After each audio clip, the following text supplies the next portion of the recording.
Everyone, my name is Yasmin Dahimi.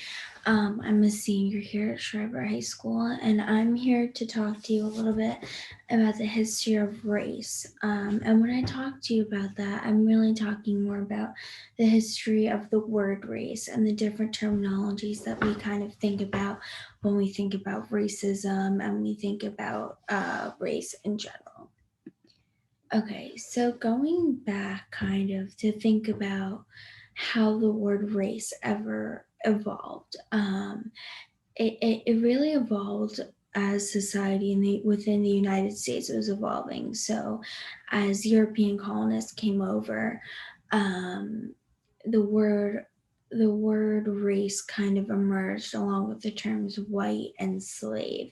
So during this point, the term race was used to identify groups of people with a kinship, right? Because the European colonists were only used to seeing people that looked like themselves, and they saw these Native Americans here in America, and they kind of generally put them in a group and called them a different race. The modern day use in comparison to kind of during that point is a human invention. So rather than any kind of rational thought that the colonists used, which is not that much in general. When coming with thinking of this terminology, the modern day use is a human invention. So people now tend to kind of generally group together people with the same characteristics into one racial group based on, again, like physical characteristics or appearance. So, European philosophers, if we're comparing, base their idea on scientific study and rationality. But philosophers kind of thought of that human beings and the world at large were governed by natural laws, right? So this kind of is where the false notion that white people were inherently smarter and more human than non-white people was used as a justification for European colonization of Native American lands and the subsequent enslavement of people from Africa. So thinking again back to kind of this idea of terminology, right? Why was the word white ever introduced as a definitive factor, like white men and white women versus Native Americans versus slaves, right? So before the mid 1600s, there was not really any evidence that the English referred to themselves as being white people, but that's because they only ever encountered people that look like themselves. When they began to colonize and ran into the East Indians or other Indians on these different lands, they were comparing one another, and the colonists use of the word white became entangled with the words race that we talked about previously and slave. So this is kind of where the idea of like savage Indians or subhuman Africans were used as justification and united white colonists and created marginalized minority groups. So if we think about minority groups today, that idea was first built from these marginalized minority groups when America was first being colonized. So this is a quote by a famous author, Ibram X. Kendi, where he says, "Race is the child of racism, not the father." So race, which we kind of think about as this way to group people, isn't it isn't what started racism, but rather was created to justify the idea of racism. So when we think about the idea of race, there's some other important terms to know to understand how society has come with this, has started this terminology, and what we can do to kind of combat the inherent ideas that are associated with it. So first, we're going to watch this video on implicit bias.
Okay. So that was a really good example of what implicit bias is. So just to kind of summarize, like implicit bias is internalized attitudes or internalized stereotypes that you're associating with a group of people. And it's often perpetrated by media, social interactions, maybe passed down from generation to generation.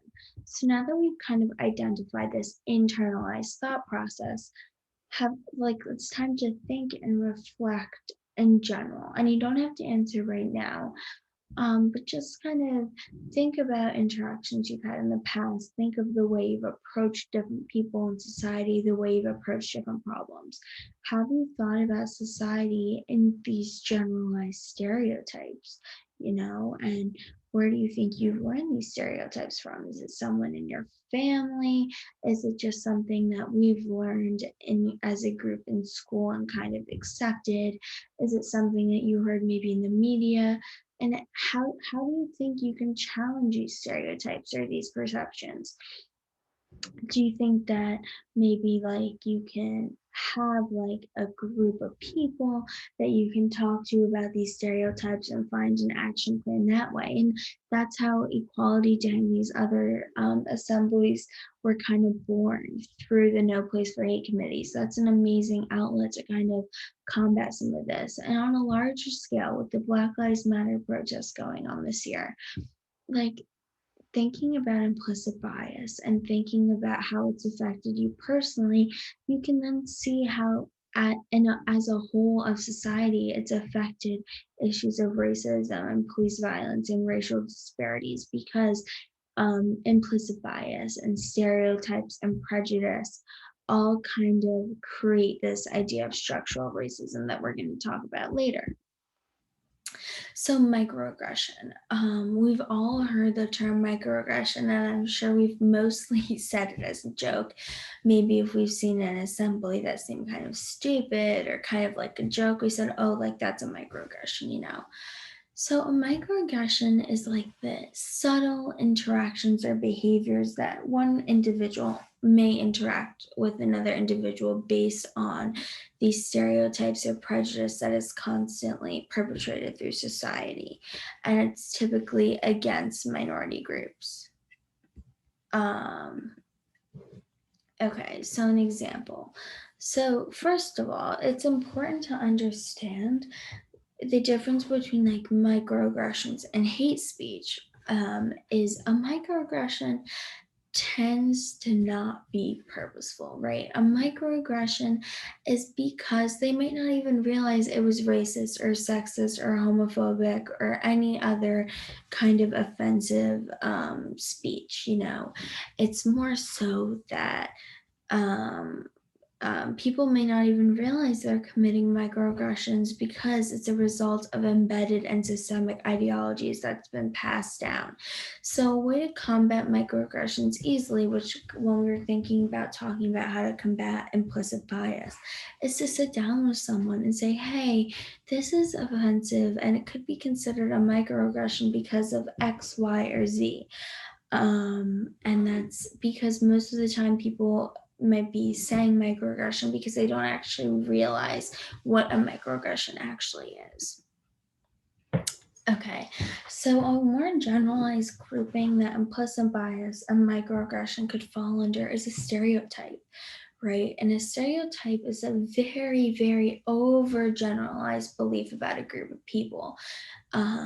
So that could be like putting all people from Asian descent into one category or all people from Hispanic descent into one category and assigning them specific characteristics to that extremely overgeneralized category. So by stereotyping, we infer that a person has a range of characteristics that all members of the group have. And again, same as all of these other issues, right? These are old ideas that can be traced back to colonial thought and colonial justification, and now in the contemporary society, it's passed down from generation to generation, and it's evolved as society has evolved, but it's still things that are perpetrated in books, movies, TV shows, and other societies interactions. And that's an example of structural racism. So, structural racism is a system that's built on these racist policies and practices, or it's built on this racial justification and this racial polarization. And it's a way to, it reinforces racial inequity. So, what does that mean, right? So, I keep saying, think about colonial times, right? Well, during colonial times, we had slavery. That's a fact, and slavery led to structures of racism during and after, right?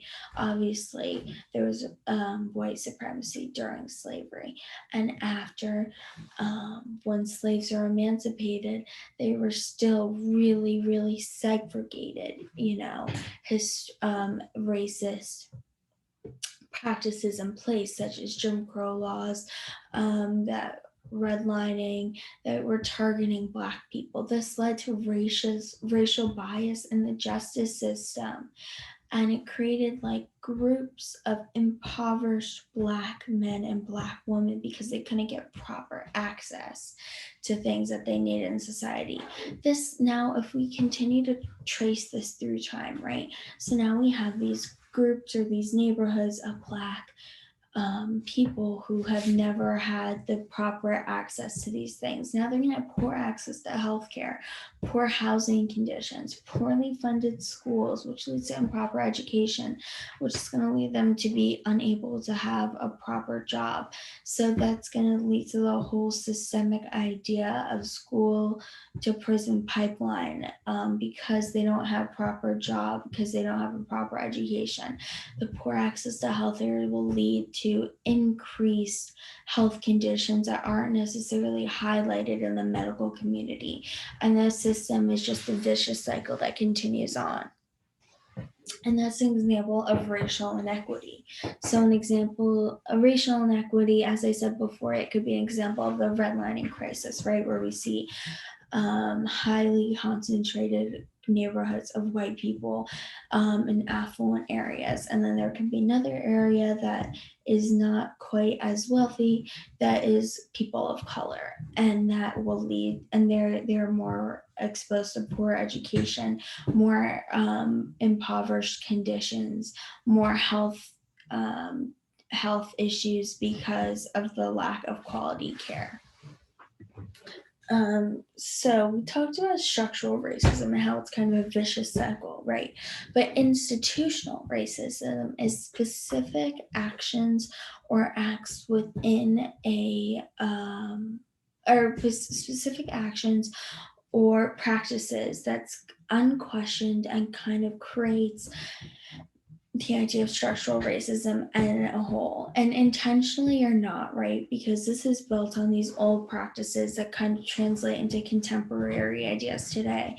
It produces outcomes that chronically favor or disproportionately disfavor a racial group.